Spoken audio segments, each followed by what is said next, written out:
We have come to the mecca of stock car racing in the American South, to the Daytona International Speedway, for the running of two 125-mile races.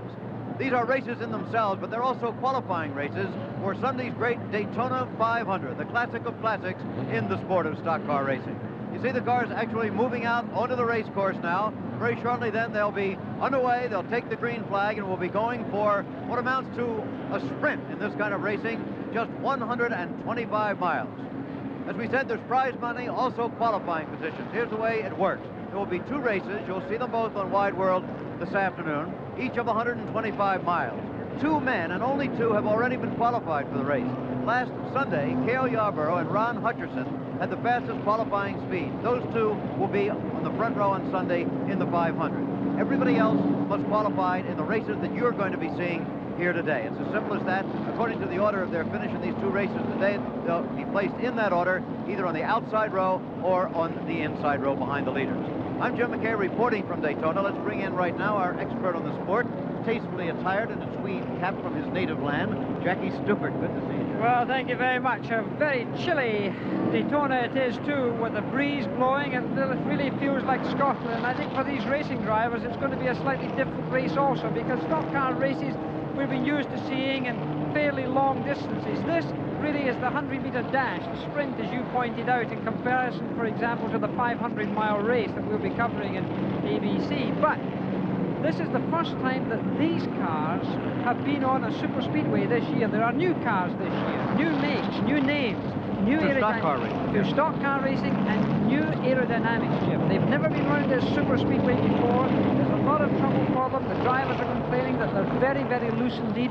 I think we're going to see eventful races this afternoon. I think you're going to see a few people spin out. I think you're going to see a few unstable cars with drafting, because these men have never drafted these cars before. Until one day at this track, they had only been going round on their own. I think this is going to really face up some new problems. All right, well, as Jackie indicated, the weather is not good, overcast and gusty. The bad weather that's been following us from Garmisch to Lake Placid has even pursued us into Florida. But let's set the first few rows. A field of 29 cars in all, moving through the slight mist on the backstretch, but on the pole is Cale Yarborough in his car number 11. The last 2 years, the NASCAR national champion. He's already qualified for the 500, remember. On the outside, that car number 51, however, is driven by the four-time winner of Indianapolis, A.J. Foyt. Although third fastest qualifier last Sunday, he is not automatically qualified. He has to do it in this race today. In row 2, in car number 27, a new number for him this year, is Buddy Baker in his Olds. Yarborough also in an Olds, Foyt in a Buick. Number 3, Richard Childress, up high there, is in an Olds. Moving back to row 3, we have David Pearson, a familiar name with his familiar number 21 in a Mercury. Number 9 up high is not as familiar a name. In the orange and white car, that is Bill Elliott of Dawsonville, Georgia, in a Mercury also. In row 4, number 15 is Bobby Allison in a Ford. Number 79, Frank Warren in a Dodge. Those are the first 4 rows. We'll have to set the rest of the field for you as they come into play in the race, because it looks like we're going to get a green flag. They're going to be racing at Daytona in the first of these twin 125s. The starter's still holding them down a little bit, but he's got the green flag out, and there it goes. Going into turn 1, Cale Yarborough and A.J. Foyt side by side. Buddy Baker trying to squeeze between them, can't do it. Tucks in behind A.J. Foyt. We have David Pearson down low behind Cale Yarborough. David Pearson moving down low, trying to make a move, can't do it. He slides back in. Buddy Baker moves into second place behind A.J. Foyt, and Cale Yarborough drops back to third. Here's Buddy Baker now going for the lead. As always, he has the heaviest foot on the circuit. Buddy Baker in the lead. Here comes Cale Yarborough after him again. Sensational racing on the first lap. Cale Yarborough moves back into the lead. David Pearson is right with him. And now Baker's back to third. A.J. Foyt moving up high is in fourth position. Jackie, that is quite an interesting start. What an amazing start. What an amazing first lap. These first 2 corners were absolutely amazing. And now they come down onto this dog leg of the tri-oval here, the 2.5-mile racetrack at Daytona. And there you see the national champion at number 11 holding the lead with the old fox, David Pearson, tucked in behind him. What a way. These drivers seem to always come to the top, Jim. They certainly do, and A.J. Foyt, the visitor from Indianapolis, has dropped back just a little bit. He's about, 50 yards behind those first 3 cars. Cale Yarborough, David Pearson, and Buddy Baker, an old and familiar story. Despite the fact that there seem to be a goodly number of cars that are more competitive this year, as you say, the cream seems to rise to the top of the bottle. And there goes Buddy Baker. As they go into turn 3 there, Buddy Baker staying low, really takes it off of David Pearson there, and A.J. Foyt closes up at David Pearson. I think Pearson made a bit of a mistake here going into turn 3 because Baker passed him too easily. Baker tucked in now in an ideal position to draft. Cale Yarborough, the car number 11 there, as they come down under the dogleg, he's really tucked in. He's going to attempt to go up into the inside, but decides not to. Holding behind them there, 4 cars, one after another. A.J. Foyt in the bright red car, taking 4th position. Then 4 cars have opened up a gap between them and the rest of the field. So it's Cale Yarborough and Buddy Baker, David Pearson, and the great A.J. Foyt. We said the only man ever to win the Indianapolis 500 4 times, and of course he won that 4th race just last year. There he is moving down low, making him move on Pearson. Getting in behind Buddy Baker. A.J., remember, must qualify for the 500, as all of the cars in this race must, except Cale Yarborough, must qualify by their finishing position in the sprint. And that's what we have, of course, Jackie, is a sprint for these people of only 125 miles. And now we've got Buddy Baker in the lead and A.J. Foyt taking the lead as they come through. A.J. Foyt just takes the lead from Buddy Baker. The last lap leader, Cale Yarborough, has now dropped into 3rd position as he tries to get into the centre of that sandwich, where the old fox, David Pearson, keeping a careful eye on them all round as they go through the 31-degree banking of this high-banked oval at Daytona. And the reason, I should think, Jackie, one of the reasons certainly for the closeness of this race and the closeness with which they'll get their cars together is that these men know they can trust each other. They know how the other man is going to behave, that this is a foursome of experts here. Absolute experts, but remember, these cars are being used for the first time on this vast super speedway, the tri-oval. These cars are not as stable as they had been before. It's still Buddy Baker in the lead. 2nd place, Cale Yarborough, then A.J. Foyt and David Pearson. It looks like we're going to have a very exciting afternoon at Daytona. Stand by, we'll be back. The race for the lead continues in the first of 2 125-mile qualifying races for Sunday's Daytona 500. Only one of these cars in this race is actually qualified for the 500. That is Cale Yarborough, running in 2nd place at the moment behind car number 27, Buddy Baker. Yarborough qualified last Sunday. Under the rules, only 2 cars qualified for the big race on the first day of qualifying. Everybody else in this race is qualifying for position right here. Look now, as Bobby Allison in number 15, who had been in 5th place just a moment ago, is challenging for the lead as they begin to pass slower cars. Buddy Baker in 3rd place, and Bobby Allison really made a move, Jack. He really came through there, and this Bobby Allison, of course, enormously experienced, one of the Allison brothers. This same troop, the people who are up there right now are recognized as the leaders of technique in this kind of motor racing.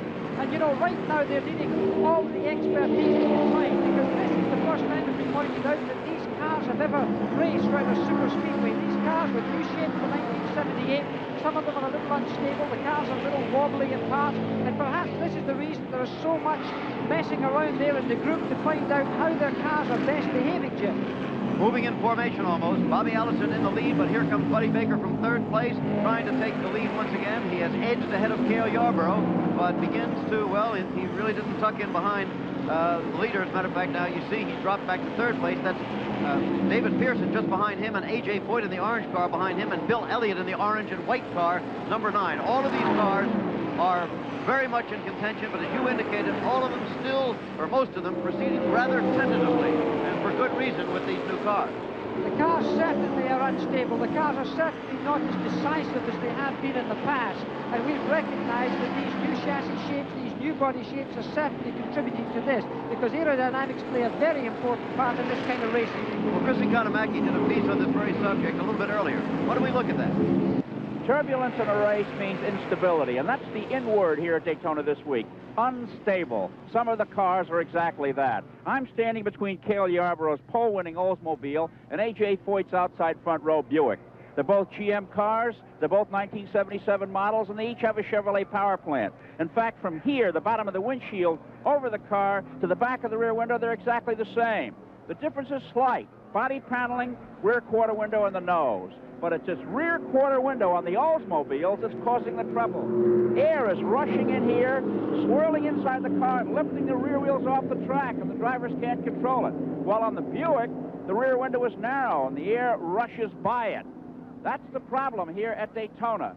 Turbulence with the Oldsmobiles on the track. Chris Economaki with an explanation. Picture on your television set. It is a misty, muggy day, and chilly, too. Very chilly, but now, of course, and we've also got a bit of wind coming in here as well, which, of course, doesn't help when they're travelling at the sort of speed they're doing. You can certainly get wind affecting these cars coming off of turn 2, and this is just where they're entering. This section now could be very, very uncomfortable for a driver. When they finish this lap, they'll have reached the halfway point in this race, by the way. Car number 9, Bill Elliott, is doing a very good job of staying in contact with the greatest drivers in the sport. I think Chris Kanamaki has a word on that in the pits.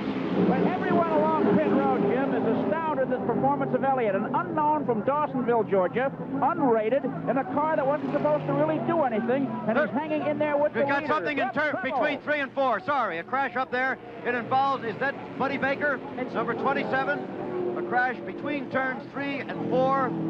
It's Buddy Baker and Allison, I think, as well. Bobby Allison. Bobby Allison, both these red and white cars. Ironically, the cars that they've changed numbers on, the car number 15, in fact, is Bobby Allison, the car that Buddy Baker used to drive. He's in the other blue and white car, number 27. The car least damage at this time seems to be Bobby Allison, who's driving in there in the front of your left-hand side of your screen. The car on the right-hand side more severely crippled. The car we're seeing now looks to be the car of Buddy Baker, the big, tall man. Big, strong man. I think he'll be slightly upset now because this car is far too far damaged to ever get it, I think, going again in this 125-mile race, Jim. Well, of course, Buddy is the charger of chargers in this brand of automobile racing, and time after time he moves to the lead. As you see, it's off the racetrack into the garage area, and forget it for today for car number 27. The yellow flag is out at Daytona. We'll return. We're back at Daytona. The field still proceeding under the yellow. I think we should take another look at that incident between turns 3 and 4. We can see what happened there, Jackie. Well, they've already made contact as we see it here. They're going by are Cale Yarborough and David Pearson.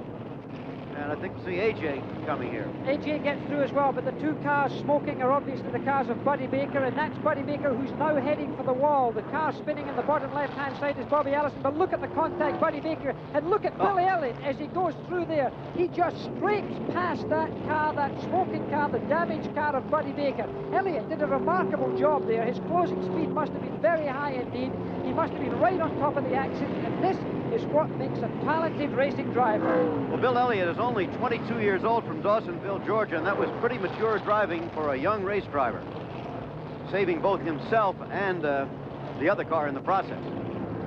The yellow's still out, however. We're going to be returning here for the conclusion of this 125-mile sprint, a qualifying race for Sunday's great Daytona 500, which will be carried live over most of these ABC stations, except in the state of Florida. Right now, to the World 70-meter Ski Jumping Championship, and Al Michaels. We're back at Daytona, where it appears we're going to get a green flag again. We have been under the yellow because some oil dropped on the backstretch. Looks like we're going to get a green with a little over 2 laps to go in the first of 2 125-mile qualifying races for Sunday's great Daytona 500. Everyone in this field must qualify in this race to get a starting position, except for car number 11, Cale Yarborough, qualified last Sunday. In the lead is A.J. Foyt, car number 51. Number 21 is David Pearson. These seem to be the lead cars. In third place, number 30, Ty Scott. He seems to have sneaked up under the yellow, but he's dropping down now. I think it's going to be Donnie Allison as the green car flag comes out. It's going to be Donnie Allison in third place, yes, and Cale Yarborough is fourth. Bill Elliott is in fifth place in car number 9. And there are just less than 2 laps to go now in this race. This should be typical NASCAR racing, but the man in front is not a NASCAR racer. He's the man from Indianapolis, the only man who ever won the great race there 4 times, A.J. Foyt. And behind him, one of the great names in the history of NASCAR, number 21, David Pearson. A.J. Foyt always loves to be able to get into a situation down here in NASCAR, because even down in the south, he's a Texas man, but he's even considered there to be an Indy man. And when he comes down here and leads the Southern boys to their own backyard, I think it's always a big thing for A.J.'s Eagle. And right now, he's leading some of the best names that's ever been in the history of NASCAR racing. And here comes the yellow out again. The yellow and the white being waved together. We're going to finish under the yellow flag. And I can't see exactly why the yellow came out. It could be there's more oil on the track. Now there is a spin over there around turn 3. It is so hazy here. Really difficult to see. Somebody spun down low. So A.J. Foyt, it appears, is going to finish in first place under the yellow flag. We just got about a lap under the green there when suddenly there was more problem. You can see how the visibility is on this racetrack. Even on that tight shot, it's very hazy, I'm sure, on your screen. That's the way it is here. But A.J. Foyt literally breezing to victory in this 125. He will start on row 2 then in Sunday's Daytona 500 on the inside. All of these cars will line up on the inside lane behind pole sitter Cale Yarborough on Sunday. So, Jackie, that'll be an interesting situation. A.J. right behind the pole sitter. Well, the Daytona 500 is always exciting, but right now you're going to see a checkered flag at a reduced speed, and there the checkered flag goes to A.J. Foyt with David Pearson second, Donnie Allison third, Cale Yarborough fourth, and Bill Elliott fifth. So that's it. Once again, A.J. Foyt, the winner of the first of 2 125s. Another race yet to come here today. We'll be showing that to you. And in a minute, a word with the winner. Well, here in Victory Lane, everybody's excited about A.J. Foyt's victory in the first qualifying race. It was quite a race. In the 120 for the early laps, Buddy Baker and Bobby Allison had their trouble, and the problem there was oil on the track spilled by Claude Aubin. Baker said he hit the oil and went up and rammed Allison. Allison's crew says it's 5 hours of work to fix his car for Sunday's race, but Baker's car is going to take more than 20 hours to repair before it'll be ready for Sunday's competition. And in the last lap of the race, 2 drivers spun off. It's been a tough day here at Daytona for many people, but not for A.J. Foyt. Getting out of his car now to accept the accolades. Hey, congratulations, A.J. How close were you to that skirmish up there? Well, I'll tell you what, when all the smoke started, everything disappeared, and I just went up to the wall, and I was just stuck on David's tail, so it was just the good Lord let us all get through it, that's all. How do you like the new car? Well, I can't knock it. It's performing real good. It's run faster than any car down here, you know, in practice and everything else, so I'm real happy with it. And what about the wet? Is the track moist and slippery, A.J.? Well, at the beginning, yes, it's still wet coming off 4, and between 1 and 2 right at the beginning of the race, if you notice when David went on me one time, I liked to spun because it's wet right against the wall where I like to run, and it's a little bit too loose. A.J., what about Sunday night? You happy with the way the car is? You're going to do things to it? No, all we're going to do is put a new engine in it and just hope we could repeat Sunday. Okay, the winner, A.J. Foyt. Now, back to you, Jim McKay. Well, Chris, as we can see on our picture, the cars for the next race have already moved onto the race course. The official results of the first 125, A.J. the winner, David Pearson second, Donnie Allison third, Cale Yarborough fourth, and Bill Elliott fifth. Now let's set this field. On the inside of the first row, we have car number 53, Ron Hutcherson. Now, he has already qualified for Sunday's race like Cale Yarborough. However, he's in this one for the prize money. Number 43, the familiar car of Richard Petty, the king of the stock cars.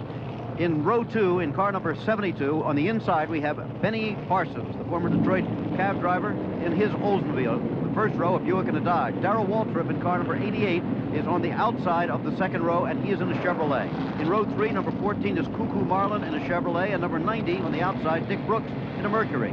Row 4, number 92 is Skip Manning in a Buick. Number 70, J.D. McDuffie in a Chevrolet. Row 5, number 22, the Rookie of the Year last year in NASCAR, Ricky Rudd in a Chevrolet. And next to him, the only woman in the field, number 68, Janet Guthrie of Miami in her Chevrolet.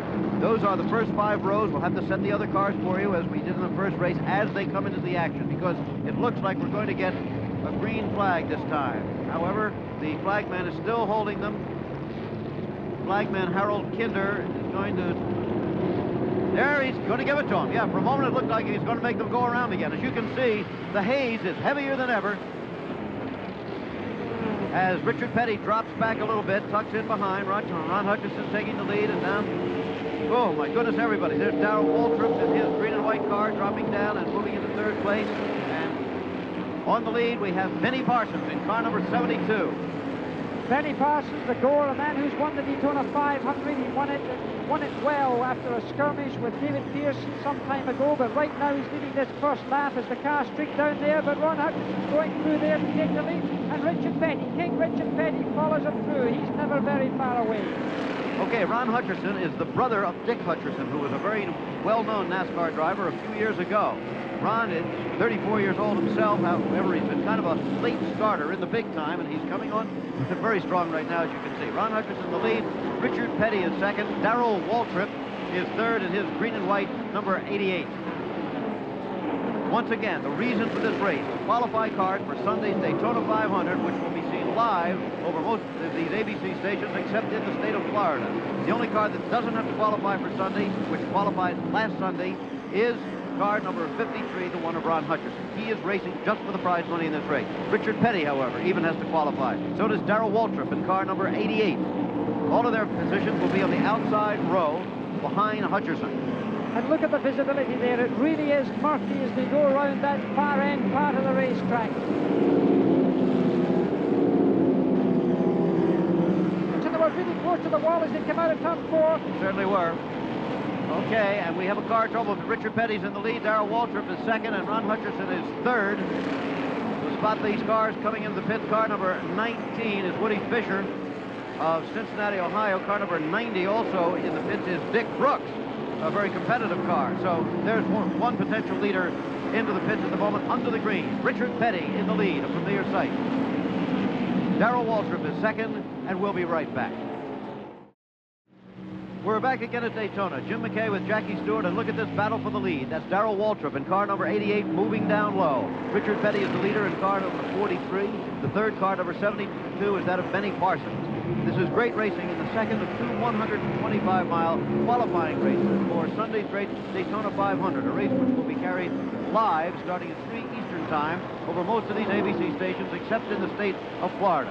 Every car in this race must qualify for Sunday's race right here except for that fourth car, the orange car number 53 of Ron Hutcherson, along with the car of Cale Yarborough, qualified with the two fastest qualifying speeds in runs last Sunday. Only those two, however, are pre-qualified. Everybody else is qualifying right here, and look at this fight for the lead. It was a two-car fight for the lead when we left you. Now it's three, and side by side, or dough handle to dough handle, as they down here, are three cars for a moment there. But Benny Parsons, number 72, has taken the lead. I said Jackie Stewart's with me, and Jackie, this is what we've come to expect down here at Daytona. Well, at Daytona, and in addition to which this 125-mile dash, it's like the 100-meter dash in track racing, and now you see Benny Parsons, who of course has won this famous Daytona 500, and there he goes, getting underneath there by Darrell Waltrip as he crosses the start-finishing line in this tri-oval. You've got the clock running there to see what the lap speed is.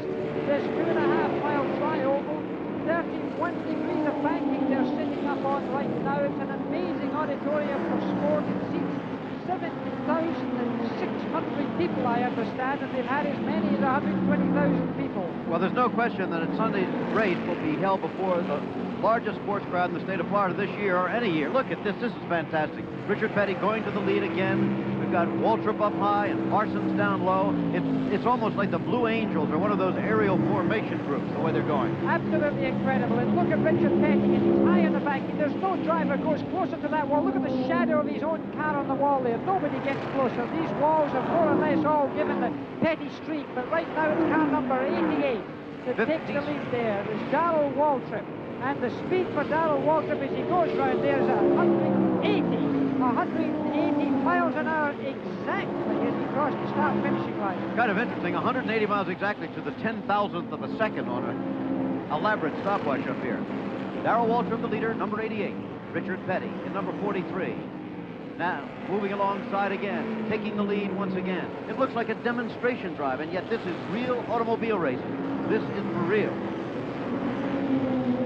This year we're seeing more makes of automobiles competitive than we have in a long time. Buicks and Oldsmobiles in there, along with the more traditional Mercurys and Chevrolets and Fords. Chris Economaki has some thoughts on that subject.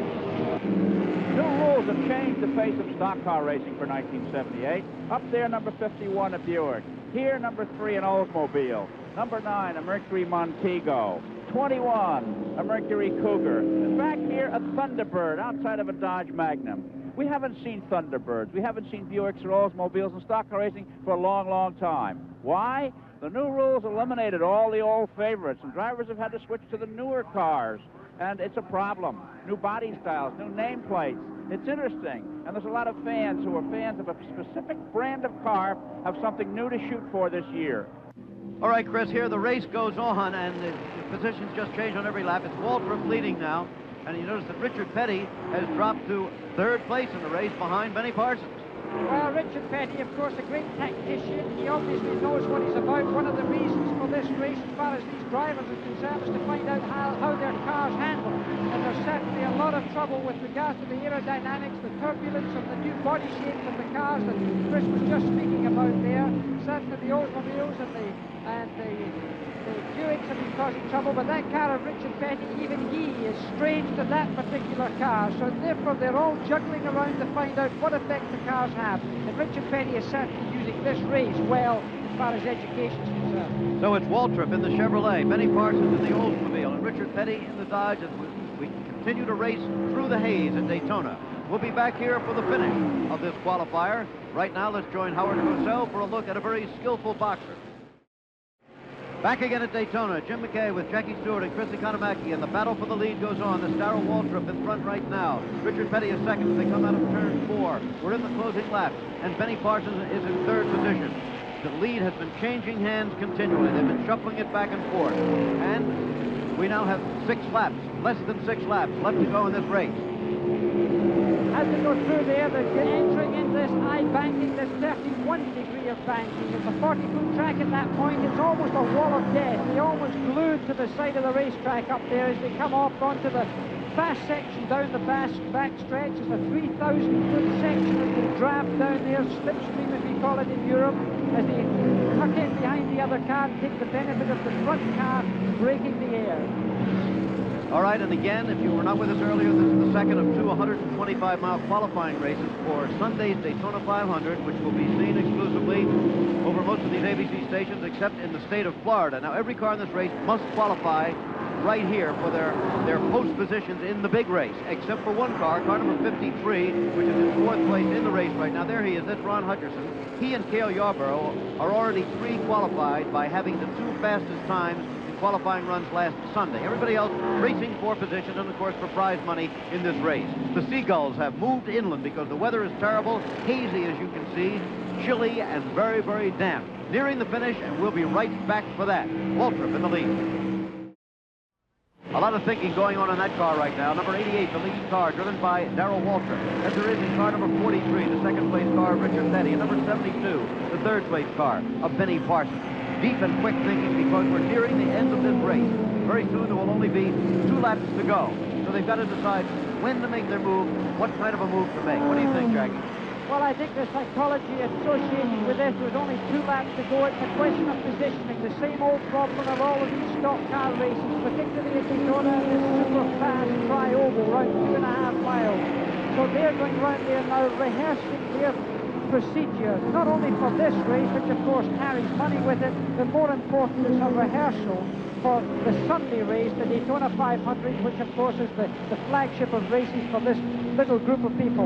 The young man in car number 88, that green and white car, Darrell Waltrip, is the new generation of stock car drivers. The man in the middle of the signage, well, King Richard Petty, up as usual, close to the wall like he always is, closer than anybody else drives to the wall, looking in his own shadows, glued up against the wall. And then Benny Parsons, a man who's won this Daytona 500 before, and there goes the white flag, Jim, into their last lap. That means 1 lap to go. Now, is Waltrip happy to be in the lead, or would he rather be in that slingshot position where Richard Petty is and where Benny Parsons are? Well, I'm not sure that he can afford to lead all the way around here, but I think that Richard Petty made a slight error going into turn 1 and 2 there. He seemed to scrub a little speed off, and he's allowed Darrell Waltrip to get a little drop on him. Whether he'll be able to slingshot him now as they go down this long 3,000-foot stretch, and he goes through. And Richard Petty and Benny Parsons behind him. Okay, Benny Parsons cannot make it, however. He was shut off very effectively by Waltrip, who now goes for the lead again. We're on the final lap of this 125-mile qualifier. Whoever wins this race will be on the second row, right behind Ron Hutcherson on the outside in the Daytona 500. And it's going to be Darrell Waltrip, Richard Petty second, and Benny Parsons third. NASCAR racing at its finest in the second of 2 125-mile qualifying races for the Daytona 500. Marvelous racing. A word with the winner in a minute. Well, you got a reason to be happy, Darrell. You won with a museum piece, and you beat the king. All the pre-race stuff was at the Monte Carlo. It could only draft, but you took it out front. Were you pleasantly surprised? Well, the car is really running well. Robert Yates and the boys have done a great job of putting some horsepower under the hood. And we knew if we had horsepower down here with the characteristics of the car that it was going to be fast. And it's really working well. And, you know, I'd never been in a last lap situation with Richard anywhere. I'd been in one with David and Cale and some of the others. And I was a little bit worried. I knew he was probably going to test me and see what I could do. And he might still be testing me. I might just be see what I was going to do Sunday if we came down to that situation. I don't know, but I'm thrilled to win a 125-miler from my sponsor and for everybody that was involved. What about Mom over here? I couldn't be any happier. That's good. Darrell, what about the passing, the back and forth with Richard? Did you let him by to see how things would go, or did he just blow you off? No, we felt each other out, but I'm going to tell you something, Chris. Richard Petty's got the fastest car here, and he can go down the straightaway quicker than anybody. He, you know, the judge that I go by is my tachometer, and he makes my tach run about 200 to 300 RPM more than any car that I've followed. So Richard's real strong. He was just a little off on the handling in that 125 miler, but I think he'll be tough Sunday. You know, I had my watch on you, Darrell, and when you led, you were about 3/4 of a mile an hour slower than Richard, so that bears out what you said. Okay, what about Sunday? Same style, same technique, same gear ratio? Well, no, we'll probably gear the car a little higher. You know, we got to run 500 miles, and knowing that Richard's going to run strong, it means that we're going to have to draft on him a lot on Sunday, so we're going to have to prepare the car to draft just like we thought we would. It's a quick car, and it's a good car, but it's not the strongest car here by any means, so we're going to have to gear it to draft and hope for the best. Okay, Darrell Waltrip, the winner of his 125-mile race. Back to you, Jim McKay. Thank you very much, Chris. Here, then, are the results of the second 125-mile qualifying race. The winner was Darrell Waltrip of Tennessee, second Richard Petty, third Benny Parsons, fourth Ron Hutcherson, and fifth Dave Marcus. Now, here's the way the first few rows set up for Sunday's running of the Daytona 500, which will be carried live over most of these ABC stations, except in the state of Florida, beginning at 3 o'clock Eastern Time. On the front row, on the pole, Cale Yarborough. Next to him, Ron Hutcherson. Row 2, A.J. Foyt on the inside, and Darrell Waltrip on the outside. Row 3, David Pearson. Alongside him will be Richard Petty, two of the great names in stock car racing. Row 4, it's Donnie Allison on the inside, and on the outside, it is Benny Parsons. Row 5, we've got Bill Elliott on the inside and Dave Marcus on the outside. The rest of the field strung out behind them when the race begins tomorrow. This is Jim McKay with Jackie Stewart and Chrissy Konamaki from Daytona. The executive producer of ABC's Wide World of Sports is Roone Arledge. Our coordinating producer is Dennis Lewin. The Daytona 125 stock car races were produced by Ned Steckel and directed by Larry Kahn. World 70-meter ski jumping championship produced by Eleanor Rieger. The Carlos Zarate feature produced by Alex Wallow and directed by our coordinating director, Joe Assetti.